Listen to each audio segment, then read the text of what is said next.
I hope आप सब अच्छे होंगे। तो चलो स्टार्ट करते हैं अपना आज का टॉपिक।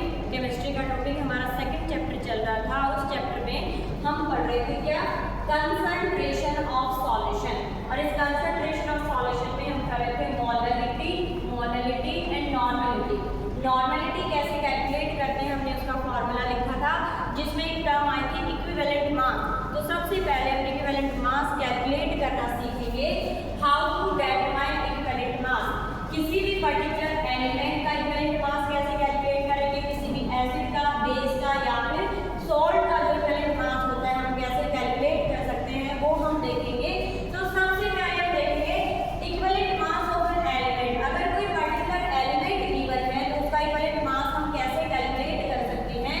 तो बेटा आपको देखो, एक बार हमें क्या करना होगा, जो भी पर्टिकुलर एलिमेंट है उसका हम एटॉमिक मास लेंगे और अपॉन क्या लेंगे, उसकी वैलेंसी।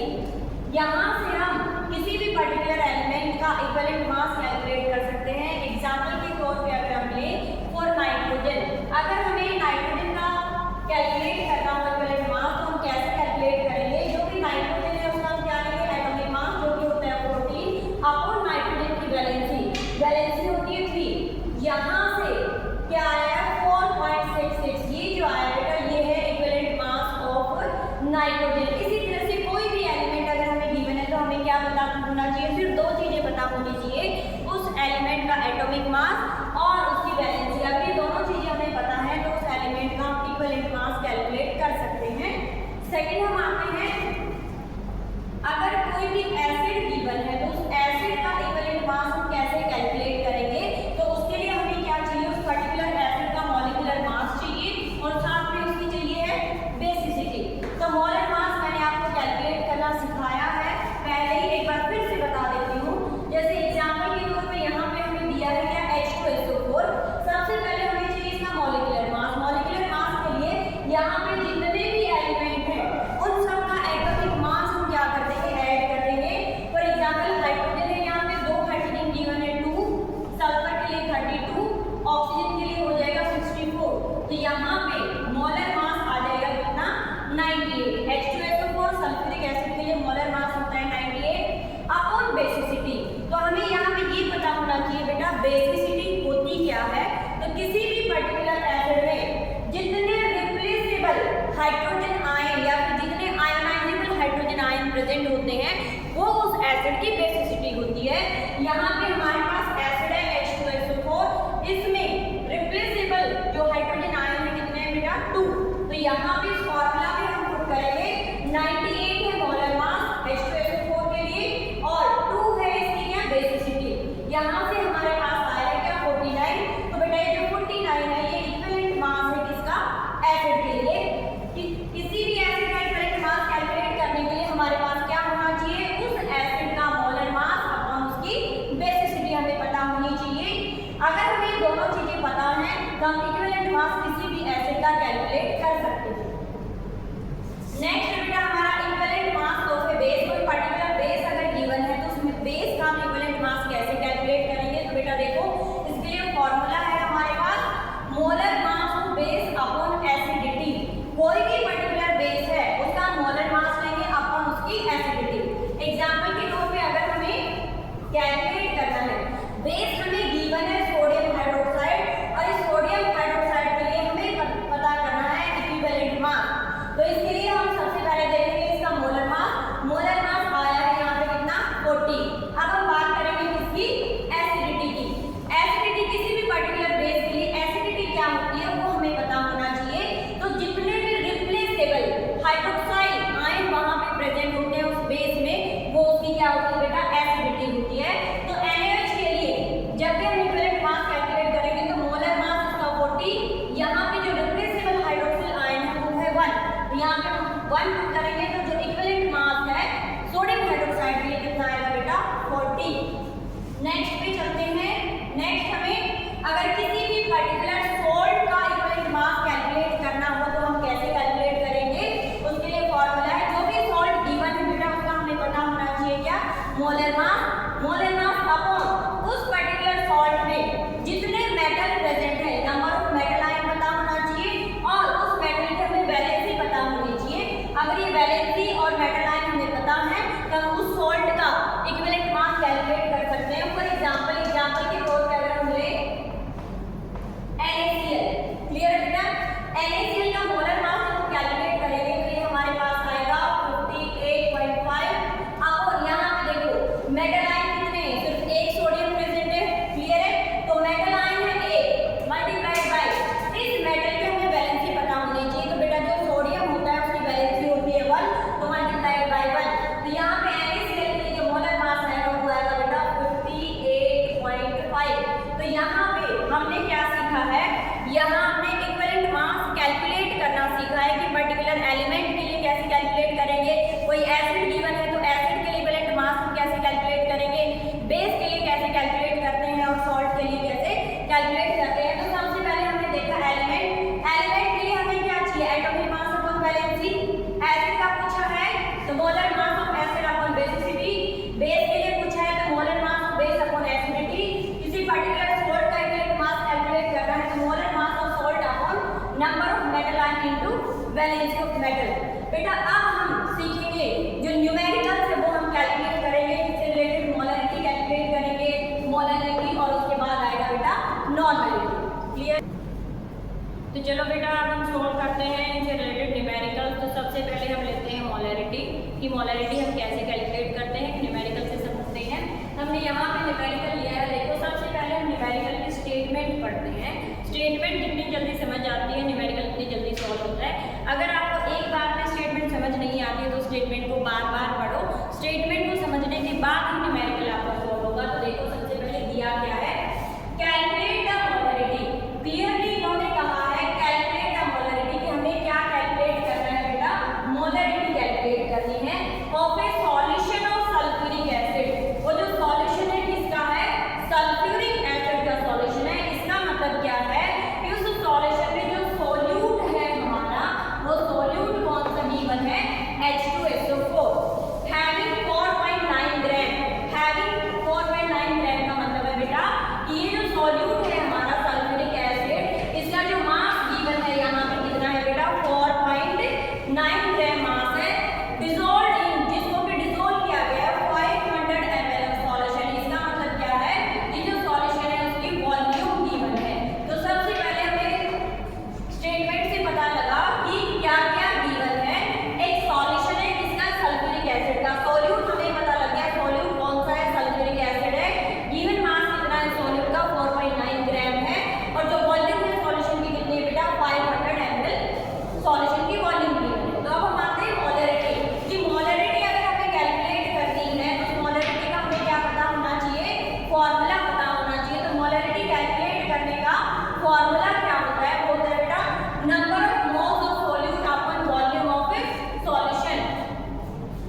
यहाँ से हमारे पास क्या आ जाएंगे बेटा, नंबर ऑफ मोल्स आ जाएंगे। जैसे ही नंबर ऑफ मोल आते हैं हम क्या कैलकुलेट करेंगे, molality.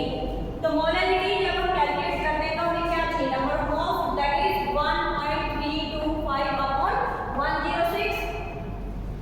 Wait of solvent already given है 250 ग्राम है, ग्राम में है तो मल्टीप्लाई करेंगे ऊपर किससे, 1000 से। जैसे ही हम इसको सॉल्व करते हैं यहाँ से हमारी जो मोलैलिटी आएगी 0.05 मोलल, दैट इज मोलैलिटी। इस सॉल्यूशन की जो मोलैलिटी है वो आ गई है। यहाँ पे इस न्यूमेरिकल में हमें मोलैलिटी कैलकुलेट करना था। मोलैलिटी कैलकुलेट करने का फॉर्मूला हमारे पास था number of moles of solute upon weight of solvent. Gram में दिया है तो हम ऊपर किससे मल्टीप्लाई कर देंगे, 1000 से। नंबर ऑफ मोल्स हमने यहाँ से कैलकुलेट किए, मास जो दिया था वो अपन मोलर मास। जैसे ही आया हमने मोलैलिटी कैलकुलेट की है, मोलैलिटी यहाँ पे आई है हमारी 0.05 मोलल। बेटा अब अगला जो न्यूमेरिकल होगा वो होगा हमारा नॉर्मलिटी से। बेटा अपना अगला न्यूमेरिकल है नॉर्मलिटी से रिलेटेड, कि नॉर्मलिटी हम कैसे कैलकुलेट करते हैं। तो इस न्यूमेरिकल के हम स्टेटमेंट देखते हैं कि क्या गिवन है। Calculate the normality of A solution. बेटा कैलकुलेट क्या करना है, हमें नॉर्मलिटी कैलकुलेट करनी है एक सॉल्यूशन की कंटेनिंग, उस सॉल्यूशन में है क्या, 0.5 ग्राम ऑफ NaOH। तो यहाँ पे बेटा ये जो सोडियम हाइड्रोक्साइड है ये हमारा क्या है, सोल्यूट है, और इसका जो मास गिवन है वो कितना है बेटा, 0.5 ग्राम है, जिसको डिसोल्व किया गया है 500 ml ऑफ सॉल्यूशन। तो ये जो 500 ml है बेटा ये हमें गिवन है क्या, वॉल्यूम ऑफ सॉल्यूशन। तो इस स्टेटमेंट में हमें क्या क्या गिवन है, स्टेटमेंट से हमें क्या क्या पता लगा है कि बेटा जो सॉल्यूशन है वो किसका बना हुआ है, NaOH का। इस सॉल्यूशन में जो सोल्यूट है वो हमारा क्या है, सोडियम हाइड्रोक्साइड है, और ये जो सोडियम हाइड्रोक्साइड है बेटा क्या है, एक बेस है। इसका जो मास गिवन है कितना है, 0.5 ग्राम है। जो वॉल्यूम है सॉल्यूशन की वो कितनी है, 500 ml। तो यहाँ से हमें तीन चीजें पता लगी है इस स्टेटमेंट से, कि जो हमारा सोल्यूट है सोडियम हाइड्रोक्साइड है वो एक बेस है, उसका जो मास गिवन है वो कितना है, 0.5 ग्राम है, और जो वॉल्यूम है सॉल्यूशन की वो कितनी है, 500 ml। अब हम चलते हैं नॉर्मलिटी कैलकुलेट करेंगे। तो नॉर्मलिटी कैलकुलेट करने का फॉर्मूला क्या है बेटा हमारे पास, number of gram equivalent of solute upon volume of solution. अगर वॉल्यूम ऑफ सॉल्यूशन ml में है तो ऊपर हम मल्टीप्लाई करेंगे इससे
इक्विवेलेंट मास ऑफ सॉल्यूट जो कि हमने अभी अभी कैलकुलेट किया है कितना है 40। क्लियर। अब हम आते हैं बेटा किसके नॉर्मेलिटी पे। नॉर्मेलिटी कैलकुलेट करने का जो फॉर्मूला क्या है, number of gram equivalent of solute हमें चाहिए जो कि हम ऑलरेडी कैलकुलेट कर चुके हैं। कितना आएगा 0.5 अपॉन 40 अपॉन में क्या है वॉल्यूम ऑफ सॉल्यूशन कितना गिवन है 500। ये हमारा हो गया वॉल्यूम ऑफ सॉल्यूशन क्योंकि ml में है तो ऊपर हम मल्टीप्लाई करेंगे इससे बेटा 1000 से। जब हम ये न्यूमेरिकल सॉल्व करेंगे तो यहाँ से आएगी हमारी नॉर्मलिटी 0.025 नॉर्मल। हमें कैलकुलेट करना था नॉर्मलिटी। नॉर्मलिटी कैलकुलेट करने का फॉर्मूला हमारे पास था number of gram equivalent of solute upon volume of solution. ml में था तो मल्टीप्लाई किया 1000 से। अब वॉल्यूम हमारे पास है, हमें कैलकुलेट क्या करना है पहले नंबर ऑफ ग्राम इक्विवेलेंट। ये कैलकुलेट करने का फॉर्मूला हमारे पास है given mass of solute upon equivalent mass of solute. अब इक्विवेलेंट मास हमें चाहिए इसके लिए क्योंकि गिवन मास तो है हमारे पास ऑलरेडी, तो इक्विवेलेंट मास हमने कैलकुलेट किया कैसे।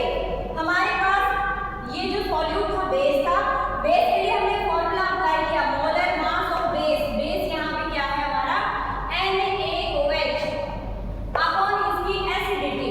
तो यहाँ पे मोलर मास 40 है बेटा, एसिडिटी आई 1। जैसे इक्विवेलेंट मास आता है हमारे पास आ गए नंबर ऑफ ग्राम इक्विवेलेंट। जैसे नंबर ऑफ ग्राम इक्विवेलेंट आए हमने इसकी वैल्यू यहाँ पे पुट की, वॉल्यूम का पुट किया तो हमारे पास आ गया नॉर्मलिटी कितनी सॉल्यूशन की 0.025 नॉर्मल। तो बेटा ये था concentration of solution, molarity, molality, normality और इनसे रिलेटेड न्यूमेरिकल्स। बाकी जो पोर्शन है वो हम अपने अगले लेक्चर में देखेंगे। तब तक थैंक यू, गुड बाय।